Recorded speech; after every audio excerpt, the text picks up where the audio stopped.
So, welcome, Robin, to Anti-Aging Uncensored. I am so happy to have you here. I am so happy to be for anti-aging. Yeah, for anti-aging. So, I was thinking back to last year this time, and it is so wildly different from where we are right now. You and I were planning for CES. I was heavily planning for the Digital Health Summit, but an in-person show. And like, did you even have any inkling that something like this year would be possible? No, and I am actually really amazed at how quickly, you know what they say. They say it takes 30 days to change a habit. Well, we've been at this for almost a year now in some form or another, and the habits that we've changed are just amazing and astounding. And the creativity and the fact that we've been able to pivot on how we do everything from getting a haircut to watching a movie is just phenomenal to me, both the good and the bad. It's so true. So, just a teeny bit of background. Robin, it had to have been like 11 and a half years ago. I haven't done like the exact math, but brought me on to help build a conference within Consumer Electronics Show, which is the largest consumer electronics show in the world. Like 180,000 people convene usually in Vegas. And she brought me on to help build what is now the Digital Health Summit and the healthcare component at CES, right? It's been that long. And when we did it, when I pitched the idea, they said, really, you think anybody at CES, a consumer electronics show, is ever going to be interested in health? And I said, I do. I think it's the hottest growing area of technology. And I've been a technologist forever, first as the editor of PC Magazine, when it was a big, thick magazine, and then at Yahoo and a bunch of other places. But digital health just, I felt it, but I had to find the exact perfect person to do it. And I was really lucky in finding you. I was actually having a conversation about it this morning about when we started. And I said, you would have thought they picked someone with this like incredible healthcare background, but yet, my interest was like really storytelling. So it ended up being this magical mix, my passion for health, but my storytelling capability. So I can't even thank you enough. We have had an incredible over a decade of success with that show. And I'm lucky to have met you. Yeah. It's spun off to all sorts of wonderful things. And and I'm a big believer that, you just keep building things just like what you're doing now. So I'm so excited for you. Well, we all, and you and I talked many times throughout the year, did a lot of weird stuff in 2020. And a lot of, very tragic things going on around us. And yet we had to adapt. And so I thought it would be really fun for us to talk today about the trends that emerged and what's going to stick around and what kind of things. I mean, we've seen a lot of innovation and a lot of like rapid adoption of things. So I am really excited. And why don't we kick it off with the number one, do it yourself trend that we started seeing around yourself? Yeah. Well, if you looked at the past year, think about it. All right. First, it was toilet paper that was in low demand, but then it was hair dye. Really quickly, it was hair dye. And you had people like Madison Reed turn from, starting to consult, sending out packages of hair dye. You had beauty parlors all over matching your color and telling you what to buy in the drugstore. So you had people pivoting like that. You also had the whole art of buying makeup and skincare completely change. Some with products like Perfect Core, which had augmented reality, so that you could try on lipstick, try on eyeshadow in your home, see what you wanted to look like, and makeup changed too. I mean, I think we were all a little more open about our flaws and looking a little more natural. Nobody saw us from the lip down, from the nose down.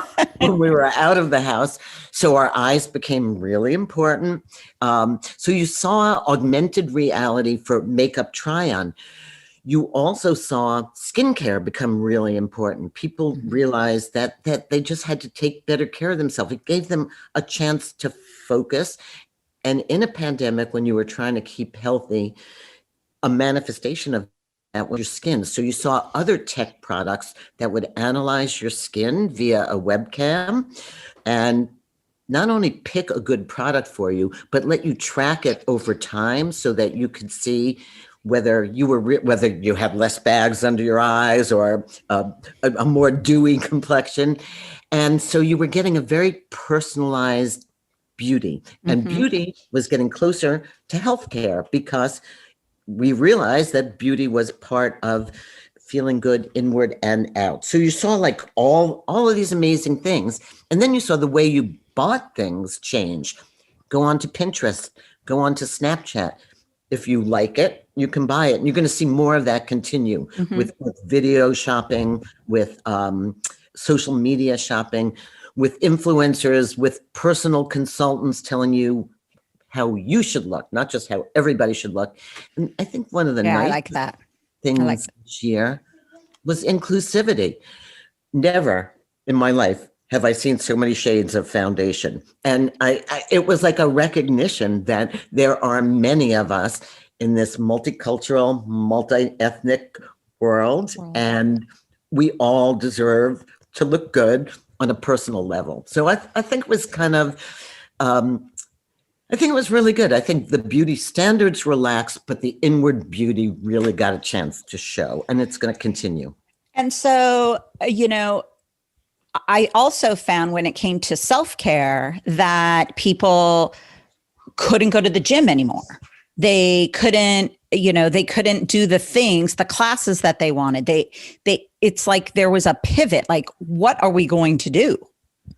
Yeah. So tell me, how many people tried an online workout this year? Probably like everybody and their brother. Yeah. And again, first of all, it helped gyms stay open. It helped fitness instructors live.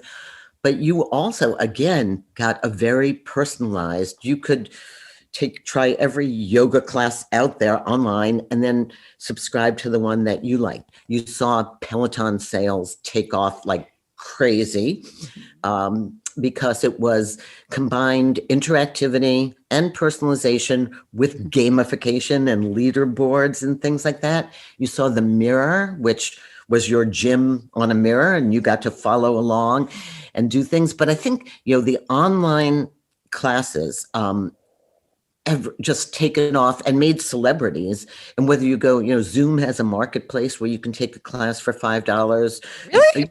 Yeah. I didn't know this. Just go to Zoom Marketplace, and some of the best instructors in the world, and there'll be like 1,000 people in a class. There's a woman from Austin, Adrienne, I think her name is, the yoga person, who just has a following of millions of people. And before this, she was a yoga instructor with a small studio. So I think personal brands have become super important in the fitness world as well. And then you're getting that same thing, that one-on-one advisor, somebody to coach just you rather than a whole class of people. But, if you enjoyed... it's no longer one size fits all. That's the thing of the past. And of all the industries that did well during the pandemic, the sports industry and the fitness industry did phenomenally. Everybody was wearing a wearable fitness tracker. Everybody was trying to get their steps in. The outdoors, I'm in upstate New York, and I know you're in San Francisco, but we just walked across the Hudson River, and it's like a little parade out there. I mean, people are walking because there's nothing else to do. Yeah. So the question is, will they keep walking? Will they keep exercising? And will they keep the good things that happen during this time as part of their habits? I hope so. Remember, we talked about this, even the climate change. You saw it happen. You saw pollution go away when we first were in lockdown. Sunrises, sunsets, clean air. So we know we can do it. do we have the willpower to stick to these changes that we saw worked? Yeah, I mean, so you talked a little bit about like, is there a do-it-yourself environment effect on us and like our contributions to what's happening in the world? Yeah, no, it kind of reminds me, remember the 60s and Back to the Land and where, everybody gardened. Everybody I know, I mean, the gardening supply companies were out of dirt. I mean, they didn't have a plant left to sell. People learned to take small pleasures and learn to like a little bit of that DIY, Yeah. from the sourdough thing, I never got on that kick, but it sounds fun. Oh, yeah. I mean, people have cooked more. They've probably eaten more healthily. Yeah. And paid more attention to that. What kind of innovation in nutrition do you think we've seen, or what kind of sort of, maybe not innovation is the right word, but what sort of trends around people's awareness of their foods do you think we've seen? Well, I think at the beginning of lockdown, it was just hard to get any food. There were a lot of people just stocking up on canned goods and making a lot of chili. But now things have eased up some. I think people have been really daring to try new recipes from other cultures, new machines like sous vide cooking, and blenders and juicers are also selling off the charts. Yeah. So the homing instinct, the nesting instinct got really, really powerful, but it also combined new technologies, so people were buying household appliances. I laugh because my husband bought a water faucet controlled by Alexa, and like it drives me crazy. So you actually say, Alexa, give me a cup of hot water, and she will. So let's move on to our second area, and that is health. That, just from what I do for a living with you showed me that there has been an incredible amount of technology advancements in health. I mean, it goes beyond technology, but what are your thoughts around that area? So there were telehealth companies before the pandemic, and you could call a doctor remotely, but they weren't covered by insurance typically. And they were sort of like, I don't know, having a conversation on Zoom, except you had a little bit of HIPAA compliance in there. So now everybody's a telehealth doctor. Your own doctor turned into a telehealth doctor. The hospitals turned into telehealth, the urgent care. So everybody learned to rely on remote healthcare. And because of that, you see more of this in 2021. A whole genre of products, just like your fitness band, that continuously monitor whether it's your oxygen level, your blood pressure, your blood sugar, and report it not just to you, but to your doctor. Some of the most phenomenal things that happened was there's a digital thermometer from a company called Kinsa, and they could spot COVID outbreaks before anybody else could, based on seeing temperature elevations in geographic regions. So in San Francisco, the mean temperature was going up of all their users, and they knew that it would be a hotspot for COVID. So post-COVID, they're going to take all this information, and a doctor doesn't care that you walk 2 miles every day or that this is what your blood pressure is, but they do care if there's a sudden change, if there's a dramatic fluctuation in something, and they can get alerted. We will start to be able to give permissions in this world of telehealth to say, here, doc, here's my whole watch, take everything from it. And if my blood pressure goes berserk, give me a call. And so health will change. We will be much more responsible for it, but we will also have the data to make like really good decisions about everything, calorie intake, and it's some of the other. Go ahead. Remember the one, the Medio? You just look into a camera. Thanks to visual computer imaging, it can see the blood going through your face and see if you're having a respiratory problem. That's how precise and exact these technologies are getting. So you don't have to like wire yourself up to something. You can just look in your camera and your camera can tell you, your eyes are jaundiced today. Imagine going to your mirror in the morning, which is going to happen soon, and your mirror will be able to tell you, yeah, your skin's not looking so good today. You look like you might have a little jaundice. You might need vitamin D. You might need vitamin B. So this personalization of all things health is, we laugh that if you walk into a Best Buy now, the digital health part of the shelves, like the biggest part. It's exactly. huge.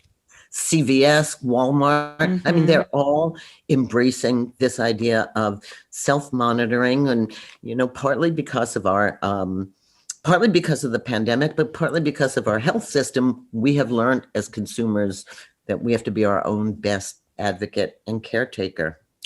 Yeah, I mean, we used to talk about advocate that was only something that happened, post-surgery or something, that you had to have someone there. And I think what we're learning is this like constant monitoring is valuable. It's more valuable than just a one-time doctor's visit. That's right. To, take your blood pressure right then and there. What about your blood pressure when you're, Right. flying on a plane, or when you're, Right. carrying something heavy up the stairs, or all of these kinds of things? Yeah. So we say the trend is from intermittent healthcare. I go to the doctor once a year, to continuous healthcare. Yes. I am monitoring my air, and not just my body, but my air around me. So, there's so many gadgets on the market now that will look at CO2 levels, and they will look at pollution levels. And you can bet when we emerge from this pandemic, the restaurants, when you walk into a restaurant, it's likely that they will have air monitors, going all the time, temperature sensors. These things are going to remain with us, I think, for a long time. Well, let's move on to something really fun, and that's entertainment. Yes. What has changed this year, and where do you think we are going? Well, let's see. That's a big one. And you saw, I mean, Netflix has been around for quite a long time, but you saw all these new players emerge, Disney Plus, Hulu, and you just saw an announcement that Warner Brothers, when they release a movie in 2020, will be released right to HBO at the same time it's in a theater. So you're starting to see really the streaming media channels save the media industry, and that is going to continue. You can rent any first run movie now within the same week it comes out in a theater, because there are none, for $19.95. But that trend is going to continue. So people have, as they call it, cut the cord. They've from their cable, their standard TV providers, to streaming everything. And if you watch the emergence of things like TikTok, you're seeing things like people becoming their own entertainment. How many people just TikTok their way through this year and started making? Yeah, even my son says, I said, "What are you watching?" He says, I'm watching a TikTok. And I thought, you're 6. Yeah. He'll be making them soon, and I'm sure he'll be dancing better. I'm sure. Yeah, exactly. Go ahead. And the talent is amazing. And so think about it. If you wanted to be a movie star, you had to have an agent and work your way out. I mean, now the agents are combing TikTok every day for their next clients. And insanity. It's sort of democratized entertainment.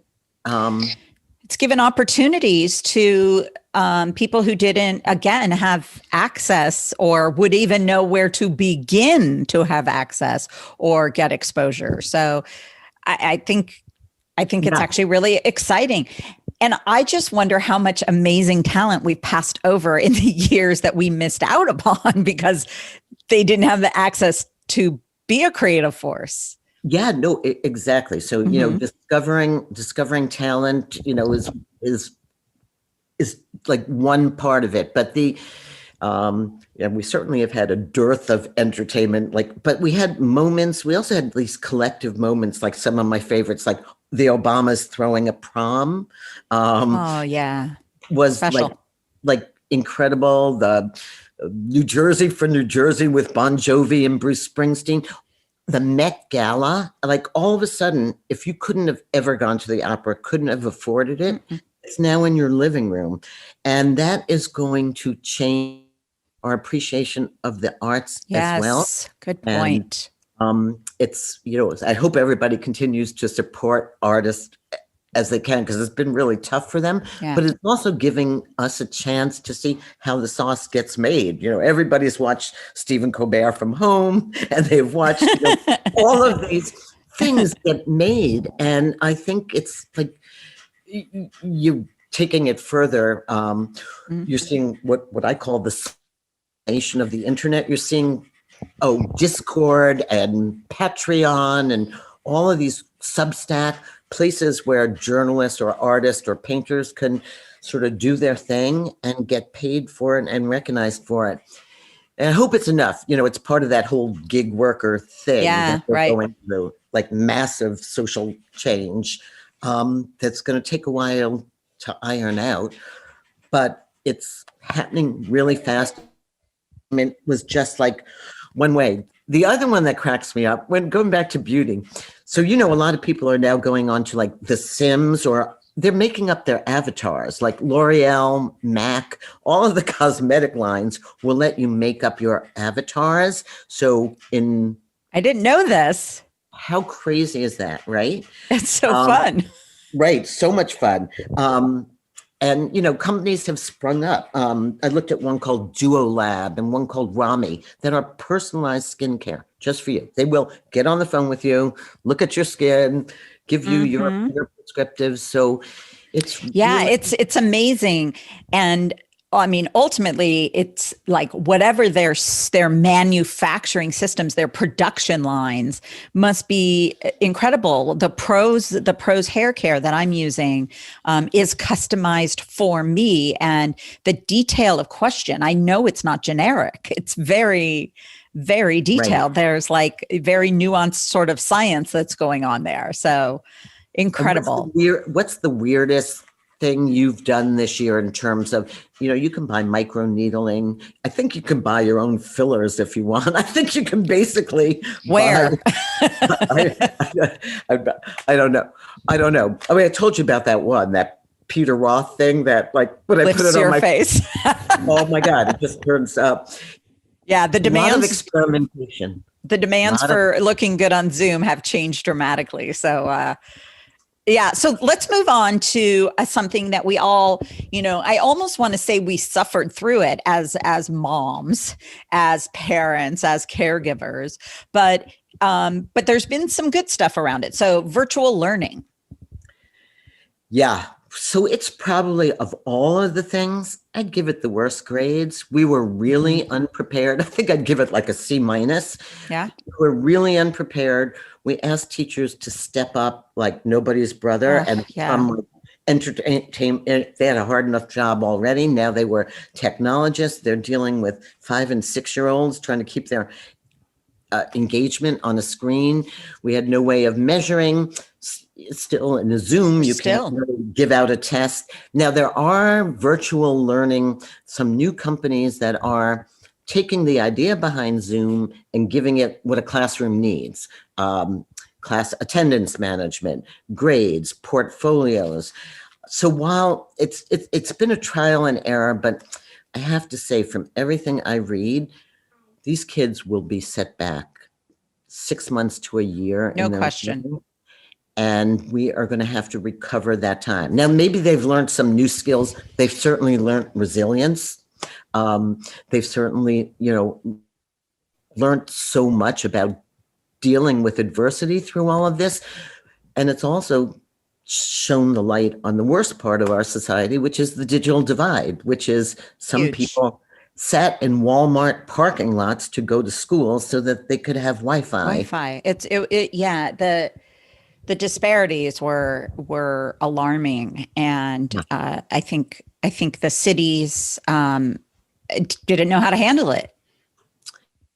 They didn't, and I'm hoping it will get legislated into, that everybody gets access to to high-speed internet, but the carriers, the AT&Ts and the T-Mobiles, have been generous. Yes, The they have. Verizons, they've given out huge packages to help schools and teachers, but I think the tech industry, my industry, has to do even more to make sure, because there is nothing, and you've seen it on calls, like a family of 4 kids sharing one computer, trying to go to school while their parents are trying to work. And it's, So of yeah. all the experiments, the learning one was, yeah, I mean, we all got to learn cool new things. Yeah. So the positives Yep. on learning is a home learning. I'll say for adults, I'm sure it's for teens and everything, but hobbies and things, right? Like new ways of learning, online learning, the boom in that area is insane. Yeah. From fixing your, I never fixed my plumbing before this, would put in a nail, and like I have, by watching YouTube videos, learned an amazing number of skills. This year, my holiday gifts were succulent plant holders that I made out of driftwood. I mean, I've turned into like Holly Hobby. But that other part, and we didn't talk about this yet, the other thing that's going to really change is how we shop. Yes. Yeah, you touched on it, but that is, I mean, I know you know so much about this. This I'm dying to hear, because we all want to make it easier and we don't want to touch anybody.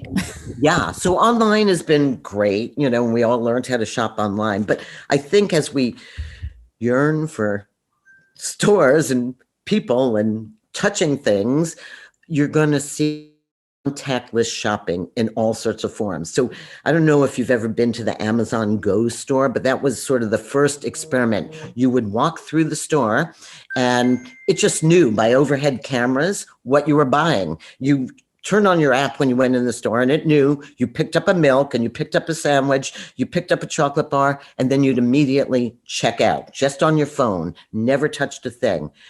In my local town up the road, they have a meat vending. Not kidding. It gives you porterhouse steaks and chops and ribs out of a vending machine, and it is top quality. Wow, that is so interesting. I have not seen that yet.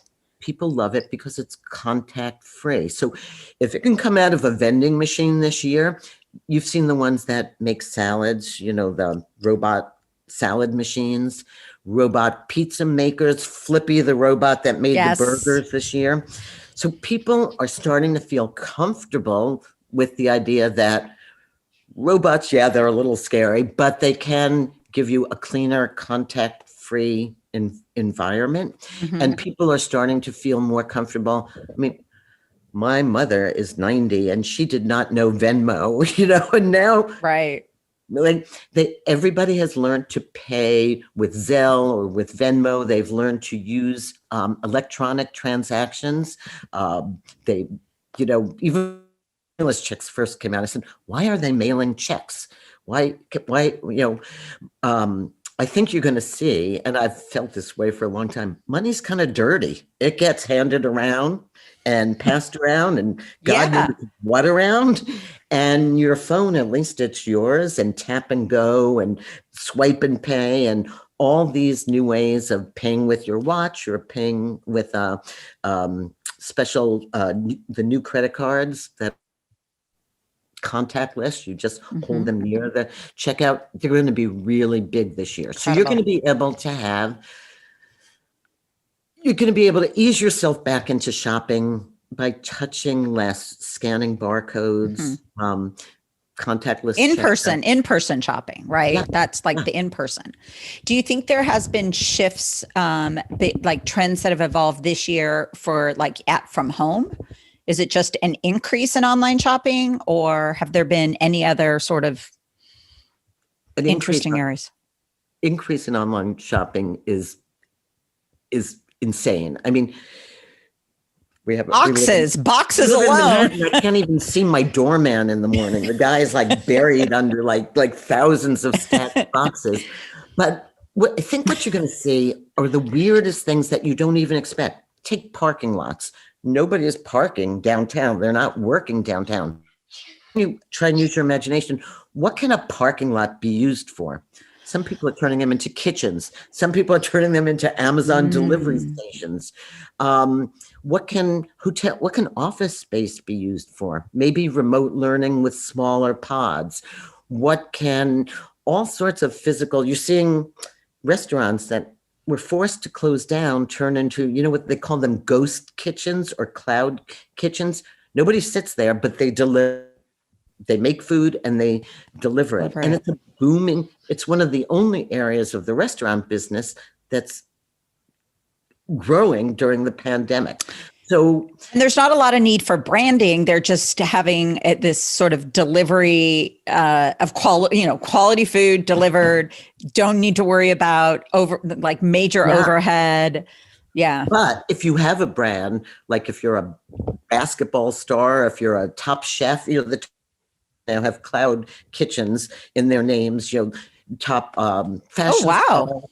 Yeah, they're like, wishing I could remember them all, but like they will just so they've shifted, which just goes to what we were talking about, the inventiveness of people to shift what they do. Even me, I was in the events business, and now I'm writing, speaking, evangelizing about virtual events. How do you make them good? What tools do you use? So it's that ability to pivot in crisis. I'm just, every day you read something or see something that just makes you smile, because we don't get beaten down. We get really inventive. It's nice to see this. It's nice to see this resilience, and it's inspiring for those that felt, that they have been beaten down, that these sorts of things are happening, and that there's a lot more possible. Not everyone has access to create those possibilities, but there's hopefully going to be a lot more opportunity. Let's move to, you talked a little bit about events, which we both have loved to do and miss them greatly, but let's talk about the office, how, the home office, the do-it-yourself office. Yeah, so clearly there's a lot of gear involved. Everybody, laptops, all of a sudden, for the first time in years, sales went through the roof. Things like good lighting, office chairs, like people would want to steal them. In New York, there's so many places that are selling them off because they went out of business. It's actually a good time. But what's kind of interesting is that the dynamics. I mean, I grew up in my work life in publishing where nobody wanted to know I had children. I couldn't talk about the children. They didn't exist in my 9-to-5 life. And there was this big separation. And now I think people are much more willing, forgiving, and understanding and embracing the fact that you have a life. You have a work life and a business life, but it's really, and a family life, but it's really just all a life. And people have been much, I think, less guarded about, my mother's sick, my boyfriend's ill, my dog doesn't feel well, about telling those things. I mean, I just remember being a young mom and afraid to tell my boss that my kids were sick because we had to travel that day. And I remember being one of the most heart-wrenching. He had the chicken pox and I had to go. And I think now the world will be a little softer place, and it's kind of because you don't have a choice. You've had a year of watching your colleagues deal and still do good work. And you know what? Everybody seems to be trying as hard to. It's as if there is a little bit more compassion, or a lot more compassion towards everyone's, unique scenario. And when people don't have to sit for an hour commuting, or I think they are freed. I think to be more mindful and intentional about their work and do some really good good work. I mean, some jobs are really hard. Like if you are manufacturing anything, it was nearly impossible. You know, if you're inventing, we watched some of the tech products this year just struggle to get parts, Oh and God, yeah. the engineer worked with the software guy, and it was really, really hard. But you're also seeing some creativity, especially in things like marketing and advertising, where you just got to sit home and think of great things. And, you know, you've really Mm-hmm. seen those things. And, you know, the joke, everybody wrote a novel this year. I mean, or painted their masterpiece. I mean, Or clean their closet. Yeah. oh, that one's still on my list. Still on your list. Yeah. I mean, do you think, just your own opinion, do you think there's going to be more of a drive for people to continue to work from home? Or do you think there's going to be this like drive to get back to collaboration in the office? So I think where it's going to net out in the end is a happy balance. So somewhere when I ran PC Magazine, I let people take if kids at home, because everybody lived, it was in the New York City and they lived in Connecticut and Westchester. You could take either Monday or Friday off, but you had to and work from home, say off, but you had to be in the office together Tuesday, Wednesday, and Thursday, because making a magazine is a creative, collaborative project. I think you're going to see more things like that. I think the 5-day, 7-hour-a-day punch your card work week is never coming back. How do you feel? That's my personal opinion. Yeah. I mean, there is some, I mean, I've worked remotely, you know, doing this show with you for 11 years now, right? But I do miss the creativity that I feel like you get in person. Yep. I think great things come from in-person collaboration, and Zoom is, I thank God for it. So imagine Zoom a year from now when we put on our Oculus glasses and we can actually shake hands, hug each other. It's still going to get really weird, but I think that is weird.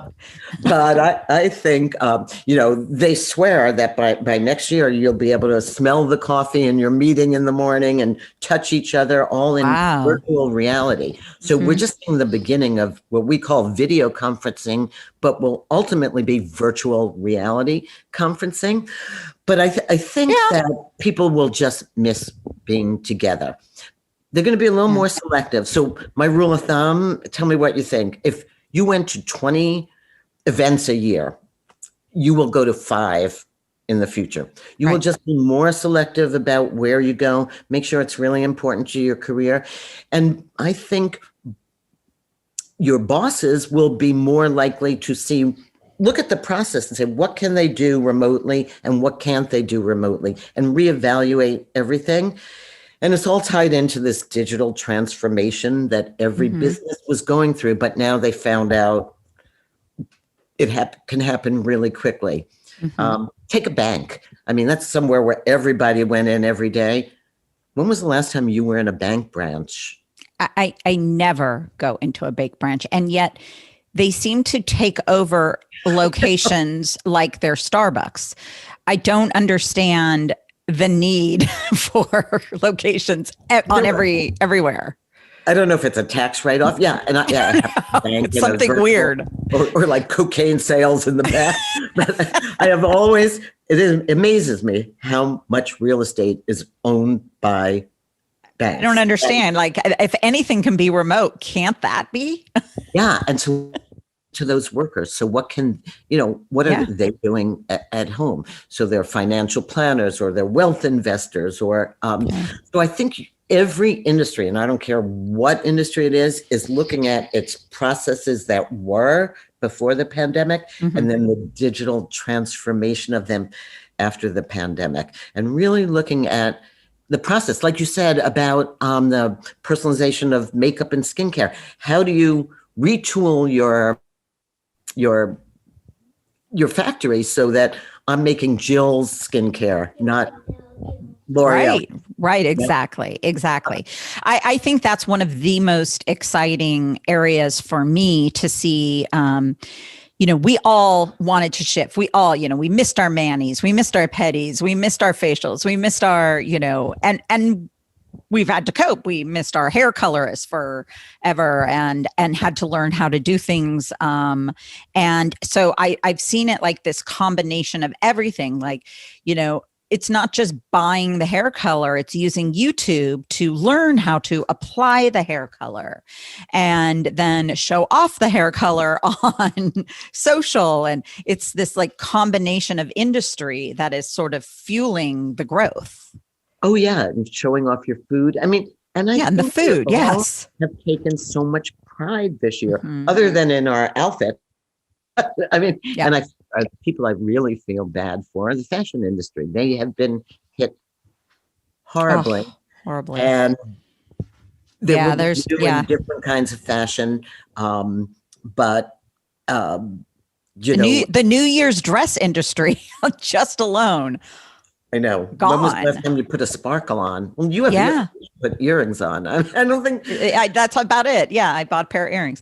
But yeah, I think that, I do believe we will see things come back. I do believe, I think the damage it's been really hard and hard to watch happen.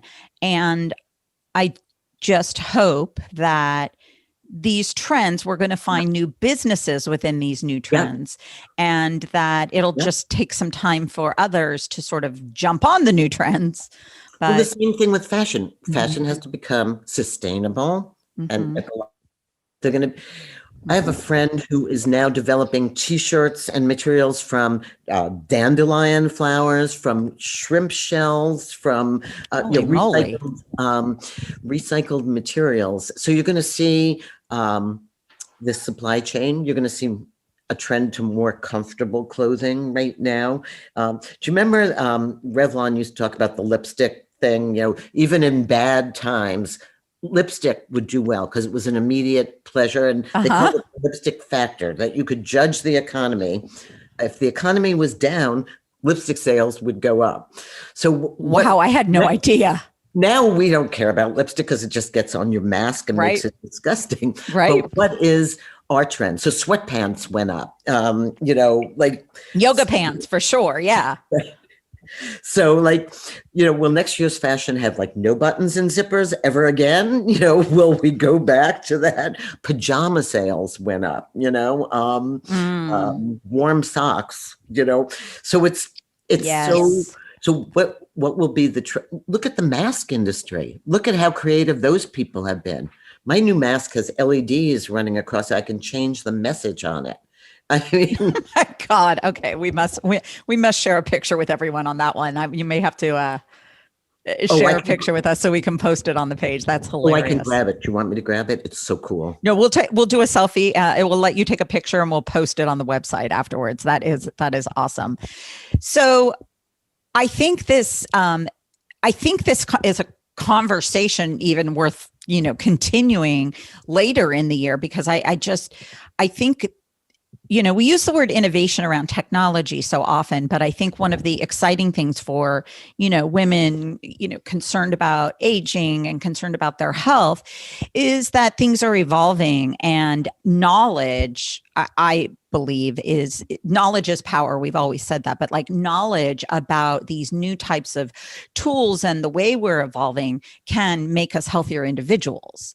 And because we can adopt new ways of doing things, and it's usually for the better. Things are progressing in a positive upward, Yeah. Well, you talk about that a lot. You talk about all of the DIY tests that are available. Testing, used to be you had a test if you were pregnant. Now you have a test if you have sinuses, if you have allergies, if you have irritable bowel. I mean, you can actually walk into the store and buy all these IBS tests. Yes. And you could drive yourself crazy also. But, if you believe that, that you might suffer from something, there's a chance you can have a good indicator. And it reminds me, when the internet first came up, remember when you would go to the doctor and you'd bring in like a sheet of papers like this, and I said, I was searching this on the internet. But now you walk in with a strip and you say, I was searching my stool on the internet on this self-test, and you can actually Interesting. yeah, even what they said during COVID about vitamin D, that you can, you know, see if you're you can see if you're vitamin D deficient without going to a doctor, which is both empowering and terrifying. Well, it is, but it's also exciting. I mean, I think, giving us the opportunity to be our own little scientists about our own body is, I think, pretty cool. I don't know that we're our own doctors, but I think we are our own discoverers. So, Yeah. And doctors will change because of it. And they're mhm. going to learn to listen to our evidence-based findings, Well, I'd say this is extremely exciting area that we've seen evolve over this entire year. And there's a lot of positives that came out, self-reflection, reflection of the earth and what's happened with our climate, a reflection of ourselves and how we want to be as people. So I cannot thank you enough. I think this is it's so fun to hear about all the trends almost in one fell swoop, because there's been so much change. But like you said, it's about the same thing. It's about personalization. It's about evidence-based. It's about science. It's about technology. So we're going to check back in like 6 months. And yeah, I think so. Right? I think so for sure. Robin, thank you so much for joining today. Can't wait to bring you back. And hopefully we'll have some really exciting new developments over the next 6 months. Besides the fact that we're all going to get vaccinated, I pray. Thank you. Bill. Thank you. Thank you.